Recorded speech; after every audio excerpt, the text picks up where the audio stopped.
नमस्कार. ठरलं तर मग मालिकेचा आजचा भाग तुम्ही पाहताय आणि आजच्या भागामध्ये देखील खूप छान ट्विस्ट दाखवलाय. त्यामुळे एपिसोड शेवटपर्यंत पाहायला विसरू नका आणि चॅनेलला लाईक, शेअर आणि सबस्क्राईब करायला देखील विसरू नका. चला तर मग आजच्या भागाला सुरुवात करूयात. तर आता प्रियाचं सगळं काही सत्य समोर आल्यानंतर आता सायलीने तिला घराबाहेर हाकलवलेलं असतं आणि ती मात्र आता जोरजोरात दरवाजा वाजवते आणि सगळ्यांना आवाज देतीये तिला घरात घेण्यासाठी. पण खरं तर कोणीही तिच्याकडे लक्ष देत नाही. सगळेजण डायनिंग टेबलवर जेवणासाठी बसलेले असतात. पण खरं तर झाल्या प्रकारामुळे कोणाचीही जेवणाची अजिबातही इच्छा नसते. तर प्रिया आता दार वाजवत असते आणि बोलते की आई अगं मला घरात घे, मला भूक लागली आहे, इथे खूप मच्छर चावतायत, मला रॅशेस पण यायला लागले आहेत आता, अगं दार उघड, मला एक घोट पाणी तरी दे प्यायला. आता तिचा हा आवाज ऐकून ना खरं तर अस्मिता बोलते की हिच्या आवाजाने ना माझं आता डोकं दुखायला लागलंय. त्यावर आता अर्जुन बोलतो की ही आता रात्रभर अशीच दार वाजवत बसणार आहे का? त्यावर सायली बोलते की जाऊ द्या हो, दुर्लक्ष करा तिच्याकडे. पण तेवढ्यात प्रताप बोलतो की हिच्याकडे दुर्लक्ष देखील करता येत नाहीये. आता मात्र सायलीचा संयम सुटतो आणि सायली आता येऊन दार उघडते. आता सायलीने दार उघडताच प्रिया लगेच बोलते थँक्यू हा सायली आणि लगेच घरात शिरायचा प्रयत्न करते. पण सायली तिला तिथेच थांबवते आणि बोलते की थांब, तिथेच थांबायचं, एक पाऊल देखील चौकटीच्या आत टाकायचं नाहीयेस.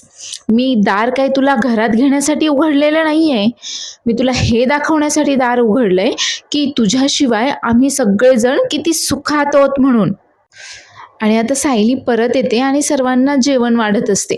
खरं तर कोणाचंही जेवणाकडे लक्ष नसतं, पण तरी देखील आता सगळ्यांचं थोडंसं टेन्शन जावं, सगळ्यांनी आता त्या गोष्टीचा विचार करणं सोडून द्यावं म्हणून आता अर्जुन मात्र भाजीची थोडी तारीफ करतो आणि बोलतो की वा बायको, भाजी ना आज खरंच खूप छान झाली हा रोजच्यापेक्षा, तूही जेवण करायला बस ना. त्यावर सायली बोलते की नाही तुमचं होऊ देत, मी सगळ्यांच्या शेवटी बसेल जेवण करायला. आणि आता सायली अर्जुन दोघांच्याही लक्षात येतं की अस्मिता, कल्पना, प्रताप मात्र जेवण करतही नाहीयेत, ते अजूनही त्याच गोष्टीचा विचार करतायत.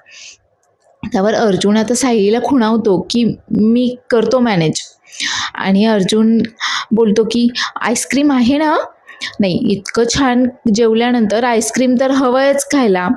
त्यावर सायली बोलते की हो फ्रीजमध्ये आहे. प्रिया मात्र दारातच उभी असते आणि आता विचार करत असते की यांना आता जेवण करताना पाहून ना माझी भूक देखील अजून चाळवली आहे. कसे निर्दयी सुभेदार आहेत बरं हे. नाही नको तेव्हा तर हे असे जेवणाच्या पंक्ती उठवत असतात आणि त्यांच्या सुनेला ते 2 घास जेवण सुद्धा देऊ शकत नाहीये. आता ती विचार करत असते की आता काय करावं नेमकं आणि काय बहाणा करून आता घरात शिरू बरं. तर अर्जुन सायलीच्या लक्षात आलेलं असतं की बाकी जण जेवत नाहीयेत, ते अजूनही त्याच गोष्टीचा विचार करतायत. त्यावर आता अर्जुन कल्पनाला बोलतो की मम्मा अगं तू जेवण का करत नाहीयेस. त्यावर कल्पना बोलते की नाही मला भूक नाहीये. त्यावर सायली बोलते की आईबाबांना जेवण तरी कसं जाईन, अजून अश्विन भाऊजी देखील जेवले नाहीयेत. त्यावर आता प्रताप बोलतो की कल्पना अगं तू जाऊन पाहतेस का अश्विन येतोय का जेवायला. त्यावर कल्पना सांगते की अहो तुम्हाला काय वाटतं की मी बोलले नसेल का, मी जाऊन आले त्याच्याकडे पण तो नाही येते जेवायला. आता हे ऐकल्यावर अर्जुन आता लगेच बोलतो की ठीक आहे, मी जातो त्याच्याशी बोलायला, येईल तो नक्की. आता हे सगळं काही दारात उभं राहून प्रिया ऐकत असते आणि आता ती विचार करते की चला आता हा अश्विनचाच मुद्दा उचलून धरायला हवाय आणि त्याच्याच मदतीने आता घरामध्ये शिरता येणार आहे आपल्याला. आणि ती आता नेहमीप्रमाणे परत नाटक करायला सुरुवात करते की कसा येईल, मी आल्याशिवाय तो देखील जेवणार नाहीये, अश्विन माझ्याशिवाय कसा जेवेन बरं, माझं ऐका, मला एकदा त्याला भेटू द्या, मी समजावते त्याला, मग तो येईल जेवण करायला. आता खरं तर आता ह्या प्रियाचे सगळे नाटकं ऐकून अर्जुन खूप चिडलेला असतो तिच्यावर. पण सायली त्याला समजावते की जाऊ द्या, तिच्याकडे आता दुर्लक्ष करायला हवंय आपण, हीच तिची शिक्षा असणार आहे. त्यावर आता अर्जुन बोलतो की मी जातो, मी बोलतो अश्विन सोबत, तो येईल नक्की बाहेर. त्यावर प्रताप देखील बोलतो की हो तू जाऊन पहा, त्याच्याशी बोल आणि तो जेवायला येतोय का तेही पहा. तेवढ्यातच आता विमलताई बोलतात की मी अश्विन दादांसाठी थोडं डाळ भात कालवून देऊ का? त्यावर आता अश्विन बोलतो की नाही, मला माहीत आहे की त्याला आता नक्की काय हवं आहे ते. आणि आता अर्जुन लगेच किचनमध्ये जातो आणि तो असा सलाड वगैरे कट करून आता त्याच्यासाठी सँडविच बनवत असतो मस्त. तर अस्मिता देखील अर्जुनला बोलते की अरे तू नको जाऊस, तो चिडेल उगाच. त्यावर अर्जुन तिलाही समजावतो की नाही, नाही चिडणार तो. तो जेवण देखील करणार आहे आणि बाहेर देखील येणार आहे. आता अर्जुन किचनमध्ये गेलाय आणि अश्विनसाठी खूप प्रेमाने तो आता त्याच्यासाठी मस्त सलाड वगैरे कट करून अश्विनला जसं आवडतं तसं एक्स्ट्राचं बटर वगैरे लावून त्याने सँडविच तयार केलंय आणि तो आता अश्विनसाठी ते घेऊन त्याच्या खोलीमध्ये जातो. तर आता अर्जुन गेल्यानंतर आता प्रियाचे नाटकं मात्र परत सुरू होतात आणि ती परत बोलत असते की मला घरात येऊ द्या, मी अश्विनशी बोलते, तो ऐकेल माझं. अर्जुन त्याला समजावू शकणार नाहीये, अश्विनला फक्त मीच समजावू शकते. एकतर आम्ही दोघेही सोबत जेवण करू किंवा दोघेही उपाशी राहू म्हणून. पण तिच्याकडे खरं तर कोणीही लक्ष देत नाही. तर अर्जुन इकडे आता अश्विनसाठी ते सँडविच घेऊन आलाय आणि अर्जुन येताच आता अश्विन त्याला बोलतो की दादा नकोय मला एकटं सोड. अर्जुन आता ती सँडविचची प्लेट अश्विन समोर पकडतो आणि बोलतो की अरे पहा तरी मी काय आणलंय, तुला आवडतं ना तसं एक्स्ट्रा बटरवालं सँडविच आणलंय तुझ्यासाठी. पण खरं तर अश्विनची काहीही खायची प्यायची काही एक इच्छा नसते. तो आता एकदम असा धक्क्यामध्ये गेलेला असतो, एकदम असा दुःखी होऊन रडत बसलेला असतो एकटाच बिचारा त्याच्या खोलीमध्ये. आता अर्जुन त्याला लहानपणीच्या गोष्टी सांगून समजवायचा प्रयत्न करत असतो आणि अर्जुन बोलतो की तुला आठवतं का, मी जेव्हा US ला जाणार होतो, 1च महिना बाकी होता मला US ला जायला, तेव्हा तू असाच चिडून इथेच येऊन बसला होतास तुझ्या खोलीमध्ये आणि डॅड सुद्धा तुला ओरडले होते आणि मी तेव्हा देखील तुझ्यासाठी असंच एक्स्ट्रा बटरवालं सँडविच बनवून घेऊन आलो होतो. तेव्हा तू ते सँडविच पूर्ण संपवलं होतंस आणि तू वर मला बोलत होतास की दादा अरे नको ना जाऊस तू US ला, तू गेल्यानंतर मी मात्र इथे एकटा पडेल. आणि त्यावर मी तुला म्हणालो होतो की आपण दोघेही जर शिकलो तर मम्मा आणि डॅडला किती आनंद होईल बरं, म्हणून आपल्या दोघांनाही शिकायचंय. आणि त्यावर तू देखील म्हणाला होतास की हो मी डॉक्टर होणार आणि तू इंजिनियर हो. पण मी तुला सांगितलं की मला इंजिनियर नाही तर लॉयर व्हायचंय म्हणून. आणि तेव्हा तू म्हणाला होतास की म्हणजे मोठे झाल्यानंतर तू ब्लॅक कोट आणि मी व्हाईट कोट. तेव्हा तू मला अशी घट्ट मिठी मारली होतीस आणि रडत होतास. आता नाही का रे अशी घट्ट मिठी मारणार तू मला. आता खरं तर अर्जुन देखील अगदी त्याची अवस्था पाहून रडवेला झालेला असतो. तर इकडे प्रियाचे नाटक मात्र सुरूच आहे आणि ती आता अश्विनला आवाज देते की अश्विन तुला माझा आवाज येतोय का, अरे हे लोक माझ्याशी कसे वागतायत, मला घरात येऊ द्या, मी बोलते अश्विनशी. हे बघा अश्विनचं खरं तर माझ्यावर खूप प्रेम आहे आणि तुम्ही सगळेजण मला असे छळताय ना म्हणून तो बाहेर येत नाहीये. नाही, मी जर त्याला समजावलं ना तर तो लगेच बाहेर येईल वगैरे. आता मात्र प्रताप खूप चिडतो आणि बोलतो की तन्वी तू जरा गप्प बस, तुला काय आमचा मुलगा मूर्ख वाटतो का की इतकं सगळं झाल्यानंतर देखील तो तुला माफ करेल म्हणून. पण आता प्रियाचं नाटक काही मात्र संपत नाहीये. घरात शिरण्यासाठी देखील आता ती अश्विनचा वापर करून तिचं नाटक सुरूच आहे. आणि आता खूप वेळ झाला अश्विन आणि अर्जुन काही त्यांच्या खोलीतून बाहेर येत नाहीयेत, म्हणून आता सगळ्यांनाच काळजी वाटते. त्यावर आता सायली बोलते की अश्विन भाऊजी अजून कसे बाहेर आले नाहीत, मी जाऊन पाहू का एकदा त्यांच्या खोलीमध्ये. त्यावर कल्पना देखील सांगते तिला की हो तू जाऊन पहा. तर इकडे अर्जुन मात्र आता अश्विनला समजावत असतो आणि आता खरं तर अश्विनला देखील त्याचं म्हणणं पटतं आणि अश्विन एकदम कडकडून अर्जुनला मिठी मारतो आणि आता रडत असतो. तर अर्जुन त्याला सांगत असतो की मनामध्ये जे काही दाटून राहिलंय ना सगळं काही वाहून जाऊ देत. आता अश्विन त्याला मिठी मारता मारता आणि रडता रडताच त्याची माफी मागतो आणि बोलतो की दादा मला माफ कर, मी तुझ्याशी आणि सायली वहिनीशी खरंच खूप वाईट वागलोय. मी घरात सगळ्यांशीच वाईट वागलोय. मी नेहमी तन्वीची बाजू घेत राहिलो आणि तिच्यावरून तुमच्या सगळ्यांशी भांडत राहिलो मी. पण अरे तिनेच आज माझा एवढा मोठा विश्वासघात केलाय. नाही, ती माझ्याशी खोटं बोलतीये, मला फसवतीये, हे सगळं काही मला जाणवत होतं. पण तिने माझा एवढा मोठा विश्वासघात केला हे मी नाही पचवू शकत रे. मी खरंच मनापासून प्रेम केलं होतं तिच्यावर. त्यावर अर्जुन देखील समजावतो की हे बघ, ते सगळं काही आता सोडून दे. आता हे सँडविच खा बरं. आणि आता अर्जुन त्याच्या स्वतःच्या हाताने अश्विनला ते सँडविच भरवतो. तर आता एक घास खाल्ल्यानंतर मात्र अश्विन बोलतो की अर्जुन त्याला बोलतो की हे काय, तू डॉक्टर आहेस ना नक्की? खरा खरा डॉक्टर आहेस ना? नाही मग एवढं बटर लावलेलं, एवढं कॅलरीजवालं सँडविच खातात का कोणी? त्यावर आता अश्विन बोलतो की हे बघ, डॉक्टर डॉक्टरच्या जागी आणि भाऊ भावाच्याच जागी. हे सँडविच माझ्या भावाने बनवलंय माझ्यासाठी, त्यामुळे मी ते पूर्णपणे खाणारच आहे. नाही तसंही ते काही फारसं बरं लागत नाहीये, पण ढकलेल म्हणतो मी.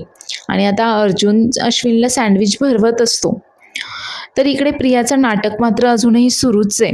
आणि आता ती अश्विनला आवाज देत असते की अश्विनचं माझ्यावर खूप प्रेम आहे, तो मला नक्की घरामध्ये घेईल, तो मला माफ करेल, तो माझी बाजू ऐकून घेईल वगैरे. तिचा ड्रामा सुरूच असतो. आणि तेवढ्यातच आता अश्विन तिथे येतो आणि बोलतो की हा तुझा गैरसमज आहे तन्वी. नाही, माझं तुझ्यावर प्रेम होतं, अगदी मनापासून आंधळं प्रेम होतं तुझ्यावर. पण तू आता जो काही खंजीर खुपसलायस ना माझ्या पाठीमध्ये, त्यामुळे आता माझं तुझ्यावर काही एक प्रेम राहिलेलं नाहीये. तर आता पुढचा सीन इकडे जेलमधला दाखवलाय, ज्यामध्ये महिपत आता शांतपणे जेवत असतो. पण नागराज आता जेवणाचं ताट घेऊन येत असतानाच त्याच्या ताटातनं आता तिथलाच एक कैदी चपाती काढून घेतो. त्यामुळे हा नागराज मात्र भडकतो आणि त्याला बोलतो की चपाती माझ्या ताटात टाक म्हणून. हे असं माझ्या ताटामध्ये हात घालायचं नाही, किती वेळा सांगितलं बरं तुला? त्यावर आता तो गुंड मात्र याची कॉलर पकडतो आणि त्याला बोलतो की मी 7 खून करून आलो इथे आणि तुझा 8वा खून करायला ना मला जास्त वेळ लागणार नाहीये. आणि त्याने आता डायरेक्ट या नागराजचा गळा चावळलाय. आणि नागराज मात्र मदतीसाठी आता महिपतला आवाज देत असतो. महिपत मात्र त्याच्याकडे दुर्लक्ष करत शांतपणे तिथे बाकड्यावर बसून त्याचं जेवण चालू असतं. तर आता नागराज बोलतो की महिपत, अरे तू आणि मी दोघंही सोबत असलो ना की आपल्या दोघांच्या केसालाही कोणी धक्का लावू शकत नाहीये. अरे वाचव मला, ह्याला मागे ओढ. पण खरं तर महिपत आता इथे नागराजकडे साफ दुर्लक्ष करतोय आणि त्याचं मात्र जेवण सुरू आहे. आणि आता नागराजही जाम घाबरलेला असतो की आता महिपत जर मदतीला नाही आला तर हा काय माझा खरोखरच मर्डर करतो की काय. तर इकडे आता अश्विन जेवायला येतो आणि खरं तर आल्यानंतर कल्पना त्याच्या डोक्यावरनं वगैरे हात फिरवते अगदी प्रेमाने. आणि अश्विन बोलतो की मम्मा, डॅड, अस्मिताई, मला खरंच माफ करा. मी खूप चुकीचं वागलो तुमच्याशी. मी नेहमी तन्वीची बाजू घेऊन तुमच्याशी भांडत राहिलो. माझ्या हे लक्षातच आलं नाही की आई वडील जे काही सांगतात ते नेहमी मुलांच्या भल्यासाठीच सांगतात म्हणून. मी खरंच खूप वाईट वागलोय तुमच्याशी. तर इकडे परत जेलमधला सीन दाखवलाय. आता हा जो कोणी कैदी असतो त्याने आता नागराजचं ते मुंडकं आवळलेलं असतं आणि नागराज मात्र महिपतकडे मदत मागत असतो. महिपत मात्र आरामात जेवतोय आणि आता तो कैदी महिपतकडे येतो आणि बोलतो की काय तू आहेस का तो महिपत? आणि आता महिपतच्याही कानाखाली ठेवून देतो. महिपत मात्र इथे अजिबातही ॲग्रेसिव्ह होत नाही आणि तो उलट त्याच्याकडे जाऊन माफी मागतो की हे बघा दादा, मला माफ करा आणि हवं तर माझ्या दुसऱ्या कानाखाली देखील मारा. त्यावर आता सगळेच कैदी आता महिपतवर हसत असतात आणि बोलतात की हा काय तो महिपत, हा काय करणार आहे बरं. पण तेवढ्यातच हवालदार येतात आणि सगळ्यांना ओरडतात. त्यामुळे आता ते भांडण त्यांचं तिथेच मिटतं. तर इकडे अश्विन खरंच आता सगळ्यांची मनापासून माफी मागताना दाखवलाय आणि तो सायलीची देखील माफी मागतो आणि बोलतो की सायली वहिनी, खरंच मला माफ कर. मी सगळ्यात जास्त वाईट न तुझ्याशी वागलोय. अगं दरवर्षी तू मला राखी बांधायचीस, भाऊबीजेला ओवाळायचीस, पण या तन्वीचं ऐकून मी मागच्या वर्षी तुझ्याकडनं राखी देखील बांधवून घेतली नाही, तुझ्याकडनं ओवाळून देखील घेतलं नाही. खरंच मी तुझा खूप मोठा गुन्हेगार आहे. त्यावर आता सायली अश्विनला समजावते, अश्विन भाऊजी तुम्ही मला तुमची बहीण मानता ना, अहो मग भावाला रागवायचा अधिकार आहेच की, आणि भाऊ रागवला म्हणून कोणी रुसतं का? त्यावर अर्जुन बोलतो की अश्विन, अरे तू तुझ्या बायकोवर अगदी मनापासून प्रेम केलंस, पण तिला मात्र त्याची काही एक कदर नव्हती. त्यावर कल्पना देखील अश्विनला समजावते की अश्विन, आता डोळ्यातनं अजिबातही अश्रू काढायचे नाही आहेत. त्यावर अश्विन मात्र लगेच आता नॉर्मल होत बोलतो की अश्रू कशाबद्दल? नाही म्हणजे दादाने मला मगाशी ते शिळ्या ब्रेडचं अगदी मिळमिळीत असं सँडविच खायला दिलंय, त्याने काही माझं पोट भरलेलं नाहीये, मला वरण भात खायचा आहे. तर प्रिया मात्र अजूनही दारात तशीच उभी असते आणि खरं तर ती शॉक असते की अश्विन देखील आता एवढा कसा काय पलटला.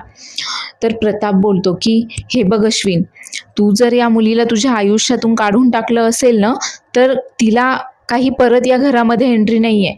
पण तू जर तिला तुझ्या आयुष्यामध्ये परत जागा दिलीस ना, मग मात्र ती घरामध्ये परत येईल आणि आम्ही काहीही करू शकणार नाही आहोत. त्यावर आता अश्विन बोलतो की नाही, असं काही एक होणार नाहीये, तुम्ही अगदी काळजी करू नका, मी तिला माझ्या आयुष्यातून केव्हाच काढून टाकलंय. आणि आता तो मस्तपैकी जेवण करायला बसतो आणि कल्पना स्वतःच्या हाताने त्याला आता वरण भात भरवत असते. तर त्याला जेवताना पाहून आता अस्मिता बोलते की बरं झालं, अश्विनची ना प्रिया नावाच्या चिखलातून सुटका झाली आहे. तर सायली मात्र विचार करते, म्हणजे मनातल्या मनातच ती बोलत असते की ही प्रिया ना, ही तन्वी म्हणजे चिखलाची दलदल आहे, दलदल. आणि खरं तर ही तन्वी नाही, तर हिचं नाव प्रिया आहे, हे देखील तुमच्या सगळ्यांसमोर मी लवकरात लवकरच आणणार आहे. तर इकडे प्रिया मात्र आता अश्विनला मस्त जेवताना पाहून चांगलं तडफडाट होतोय तिचा, आणि ती आता विचार करते की या मूर्ख अश्विनच्या जीवावरच तर मी या घरामध्ये राज्य करत होते, पण आता मात्र हा काय ट्विस्ट आलाय, हा स्वतःच कसा काय पलटला, आता मात्र मी काय करू, या घरामध्ये कसं घुसू मी परत. तर पुढचा सीन दाखवलाय तो सचिन आणि देशमाने वकिलांचा. तर सचिन त्या देशमाने वकिलांना बोलत असतो की आज तुम्ही केसची सुरुवात तर चांगली केली आहे, नाही म्हणजे तसे हुशार आहात तुम्ही, पण एक गोष्ट लक्षात ठेवायची, महिपत शिखरेला यातून बाहेर काढायचंच आहे. त्यावर तो देशमाने वकील देखील बोलतो की हो, मी शिखरेंना या सगळ्यातून बाहेर काढेन, पण माझी मुलगी ठीक आहे ना, तिला ताप आला होता, तिला तुम्ही डॉक्टरांना दाखवलं का, तिचा ताप कमी झाला का? त्यावर हा सचिन आता खरं तर खोटं बोलतो या वकिलाशी आणि सांगतो की हो, तिचा ताप देखील कमी झालाय आणि मी स्वतः डॉक्टरांना घेऊन आलो होतो व्हिजिटसाठी. डॉक्टर दिवसातनं 2 वेळा येऊन तिला चेक करतात, आता ती एकदम व्यवस्थित आहे. नाही, तुम्ही एवढं लक्षात ठेवा, जेवढ्या लवकरात लवकर महिपत शिखरे जेलच्या बाहेर येईल ना, त्याच दिवशी तुमची मुलगी देखील तुमच्या घरी परत येईल म्हणून. आणि तेवढ्यातच एक पोलीस आता तिथे येतात आणि विचारतात की इथे का गाडी उभी केली आहे, कोण आहे तुम्ही? त्यावर आता पोलिसांना पाहून मात्र हा देशमाने वकील लगेच बोलतो की साहेब, याने माझ्या मुलीला किडनॅप करून ठेवलंय आणि हा मला प्रेशराईज करतोय की महिपत शिखरेला जेलच्या बाहेर काढ म्हणून, तुम्ही पकडा याला पटकन. तर आता सचिन देखील नाटक करतो की देशमाने काय सांगायची गरज होती का, नाही मला जेलमध्ये नाही जायचंय वगैरे. पण पुढच्याच क्षणाला मात्र तो पोलीस आणि सचिन दोघेही हसायला लागतात. आता मात्र देशमाने वकिलाच्या लक्षात येतं की हे दोघेही मिळालेले आहेत. त्यावर आता सचिन बोलतो की तुम्ही वकील आहात, पण तुमचं डोकं काय रिकामं आहे का हो? नाही, तो गाडीजवळ आला तेव्हाच तुम्हाला लक्षात यायला हवं होतं की तो माझा माणूस आहे म्हणून. नाही, ही अशी चूक ना परत करायचं नाही, नाही तर तुमच्या मुलीचं काय होईल ना, हे लक्षात ठेवा. खरं तर आता हा देशमाने वकील अगदी गयावया करत असतो सचिनला इथे. तर आता सायली आणि अर्जुन त्यांच्या खोलीमध्ये असतात आणि अर्जुन अजूनही शांताच्या खुनाची फाईल वगैरे स्टडी करत असतो. तर सायली त्याला विचारते की तुम्ही अजूनही शांता मावशीच्या खुनाचाच अभ्यास करताय का? आणि तेवढ्यातच त्याच्या फोनवर चैतन्याचा फोन येतो. तर आता चैतन्य त्याला सांगतो की हो, मी आणि सावंत तिथे आता शांता मावशीच्या घराशेजारी कुठे काही मिळतंय का म्हणून चौकशी करत होतो. तर इथे काही माणसांशी बोलल्यानंतर आमच्या असं लक्षात आलं की तो संतोष इथे शांताच्या घरावर लक्ष ठेवून होता. त्यावर आता सायली बोलते की म्हणजे नक्की प्रियानेच त्याला लक्ष ठेवायला सांगितलं असणार आहे. त्यावर चैतन्य सांगतो की आणि असंही कळालंय की त्याला कोणीतरी या कामाचे पैसे देत होतं. आता तर अर्जुन आणि सायलीला खात्री पडते की ही प्रियाच असणार आहे जी संतोषला पैसे देऊन शांताच्या घरावर लक्ष ठेवायला सांगत होती. त्यावर आता अर्जुन चैतन्याला सांगतो की अजून काही मिळालंय का? त्यावर चैतन्य पुढे सांगतो की संतोषची एक बायको पण आहे, पण तिला जेव्हापासून कळालं ना की हा चोऱ्या करतो तेव्हापासून पोलिसांचा त्रास होऊ नये म्हणून ती दुसरीकडे राहते. त्यावर आता अर्जुन सांगतो की तुम्ही एक काम करा, तिचा आत्ताचा पत्ता मिळतोय का पहा, तो पत्ता वगैरे कन्फर्म करा, आपल्याला तिच्याशी बोलायला हवंय. तर पुढील भागामध्ये आपण पाहणार आहोत की सायलीच्या मदतीला आता अजून 2 मैत्रिणी येणार आहेत तिच्या प्रियाचा मुखवटा फाडण्यासाठी. तर खरं तर प्रिया कोणाशी तरी फोनवर बोलत असते आणि ही जी नुपूर आहे ही सायलीची मैत्रीण दाखवली आहे. त्या नुपूरच्याच घरातील कुठल्या तरी स्त्रीसोबत ही आता प्रिया बोलत असते आणि तिला सांगत असते त्या काढ्याबद्दल, जो काढा तिने पूर्वी पूर्णा आजीला दिलेला असतो आणि सांगते की मी तुला रेसिपी सांगते तसा काढा बनव. नाही, मी तो पूर्णा आजीला दिला होता. म्हातारीला अशा उलट्या झाल्या होत्या ना त्याने, आणि हे सगळं काही नुपूर आता रेकॉर्ड करून घेते आणि ती लगेच सायलीला फोन करून हे कळवते. त्यावर आता सायली तिला पुढचा प्लॅन सांगते आणि बोलते की नाही, पण ह्या कामासाठी आपल्याला एकीला दोघी असतील तर बरं होईल. आणि आता दुसरी म्हणून ते गिरिजाला त्यांच्या मदतीला घेतात या दोघीजणी. तर आता गिरिजा आणि नुपूर दोघीही मिळून आता प्रियाचा बँड वाजवण्यासाठी येणार आहेत. आता पुढील भागामध्ये आता हा प्रियाचा जो काही काढाचा वगैरे काय प्लॅन आहे त्याच्यावर सायलीने आता काय सडेतोड उत्तर शोधलंय हे आपल्याला पाहायला मिळणार आहे. त्यामुळे पुढील एपिसोड पाहायला देखील विसरू नका आणि आजचा एपिसोड आवडला असल्यास चॅनेलला लाईक, शेअर आणि सबस्क्राईब करायला देखील विसरू नका. धन्यवाद.